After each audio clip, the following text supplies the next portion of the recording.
ఎంత గతం గతహ అనుకున్నా కొన్ని మాటలు మాట్లాడుకోవాల్సిందే. జూనియర్ ఎన్టీఆర్ను రాజకీయాల్లోకి ఎంకరేజ్ చేసింది వాళ్ళ నాన్న హరికృష్ణ. 2009లో ఎన్నికలకు ముందు చంద్రబాబు నాయుడు తన మేనల్లుని బాగా ప్రోత్సహించారు. ఎన్నికల ప్రచార సభల్లో పాల్గొన్నాడు జూనియర్.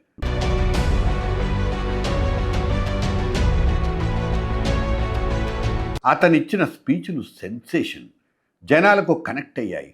కానీ ఒక క్యాంపెయిన్ నుంచి వెనక్కి తిరిగి వస్తుండగా జరిగిన రోడ్డు ప్రమాదంలో జూనియర్ గాయపడి ఆసుపత్రి నుంచి ఇచ్చిన ఎన్నికల పిలుపు అప్పట్లో ఒక సెన్సేషన్. తెలుగువాడి వాడికి తెలుగువాడి వేడికి నిదర్శనంగా పుట్టిన తెలుగుదేశం పార్టీని అత్యంత మెజారిటీతో గెలిపించి మహాకూటమిని కూడా అత్యంత మెజారిటీతో గెలిపించి, నిజానికి ఇదంతా చంద్రబాబు ప్రోత్సాహం మేరకే జరిగింది. అయితే ఆ తర్వాత జరిగిన ఒకానొక మహానాడులో పెట్టిన ఫ్లెక్సీల్లో జూనియర్ ఎన్టీఆర్ బొమ్మ కనిపించకపోవడంతో హరికృష్ణ హర్ట్ అయ్యారన్నది ఒక నిజం. ఆ తర్వాతే జూనియర్ రాజకీయాలకు దూరం జరిగారు. బాబు తన కుమారుడు లోకేష్ను ప్రోత్సహించాలని కోరుకుంటున్న నేపథ్యంలో జూనియర్ సైలెంట్ అయ్యారని చెప్తారు. నిజానికి జూనియర్ మంచి వక్త. వేదిక మీద నుంచి ప్రజల్ని ఇట్టే ఆకట్టుకోగల అద్భుతమైన ప్రసంగాన్ని ఇవ్వగలడు, ఇచ్చాడు కూడా. ఎప్పటికైనా మా తాత పెట్టిన పార్టీలో నా భాగస్వామ్యం నాకుంటుందంటూ జూనియర్ అన్నాడని అభిమానులు ఇప్పటికీ చెప్పుకుంటుంటారు.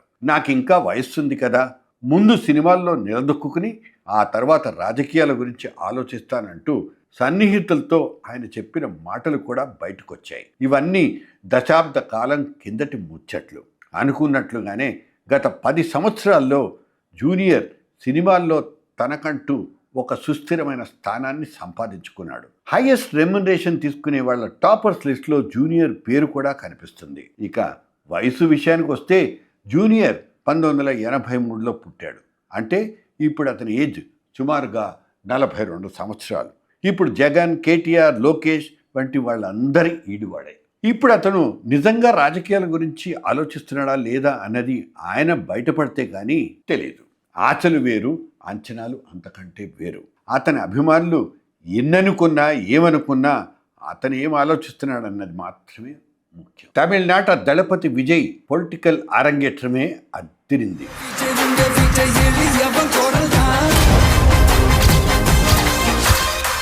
ఇక్కడ ఆంధ్రాలో జూనియర్ ఎన్టీఆర్ ఫ్యాన్స్కు ఉత్సాహం ఉరకలెత్తుతోంది. పక్క రాష్ట్రంలో ఒక హీరో క్లిక్ అయితే ఏపీలో తారక్ పొలిటికల్ ఎంట్రీ మీద ఊహాగానాలు ఎలా మొదలయ్యాయి?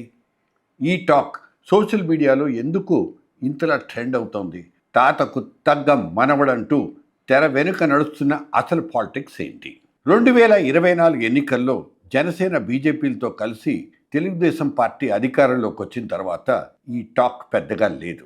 కానీ తమిళనాడులో దళపతి సక్సెస్ స్టోరీ చూసిన తర్వాత ఇక్కడ కూడా సేమ్ టాక్ మొదలైంది.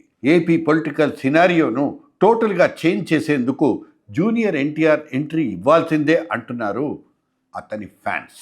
2019 ఎన్నికల్లో టీడీపీ ఘోరంగా దెబ్బతిన్నప్పుడు కూడా కమ్బ్యాక్ ఎన్టీఆర్ అనే డిమాండ్ గట్టిగా వినిపించింది. ఏకంగా చంద్రబాబు అడ్డా కుప్పంలో కూడా తారక్ ఫ్లెక్సీలు పెట్టడం పెద్ద దుమారం లేపింది. చంద్రబాబు పాల్గొంటున్న సభల్లో కూడా తారక్ ఫ్యాన్స్ వచ్చి నినాదాలతో హోరెత్తించేవాళ్ళు. అయితే అదంతా ప్రత్యర్థి వైసీపీ వాళ్ళ స్కెచ్ అంటూ సైకిల్ పార్టీ కవర్ చేసుకోవడం మనకు తెలుసు. కానీ తారక్ నామస్మరణ కొన్నిసార్లు తెలుగుదేశం శిబిరాల నుంచి వినిపించేది. ఇక ఫ్యాన్స్ సినిమా ఈవెంట్స్లో కాబోయే సీఎం అంటూ హోరెత్తుతూనే ఉన్నారు.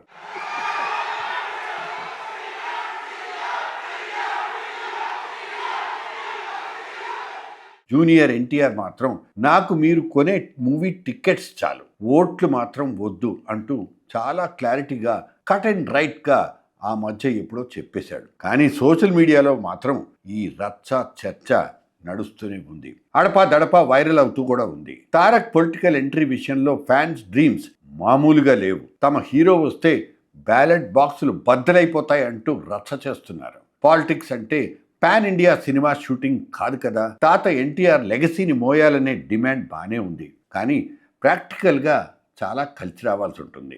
ఆయనను ఒక హీరోగా అభిమానించే తెలుగుదేశం క్యాడర్ నుంచి ఈ డిమాండ్ బలంగా ఉందనిపిస్తోంది. కానీ రియాలిటీలో పార్టీ పగ్గాలు ఆయన చేతికి వచ్చే సీన్ ఉందా? కేవలం సినిమా గ్లామర్, ఫ్యాన్ బేస్తోనే పవర్ గేమ్ ఈజీగా మేనేజ్ చేయగలరా? చాలా ప్రశ్నలు ఉన్నాయి. ఓవరాల్గా తమిళ పాలిటిక్స్ ఎఫెక్ట్ ఏపీ మీద పడుతోంది. ఫ్యాన్స్ ఇమాజినేషన్స్ పీక్స్కి వెళ్తున్నాయి. సరే, కానీ తారక్ యాక్షన్ ప్లాన్ ఏంటి? నిజంగానే ఎన్టీఆర్ పొలిటికల్ ఎంట్రీ ఇస్తే ఏపీ ఈక్వేషన్స్ పూర్తిగా మారిపోతాయా? లేక విజయ్ ఫార్ములా ఆంధ్ర పాలిటిక్స్కు సెట్ కాకుండా రివర్స్ కొడుతుందా? అప్పుడే ఏమైంది? అసలు కథ ఇంకా ఉంది.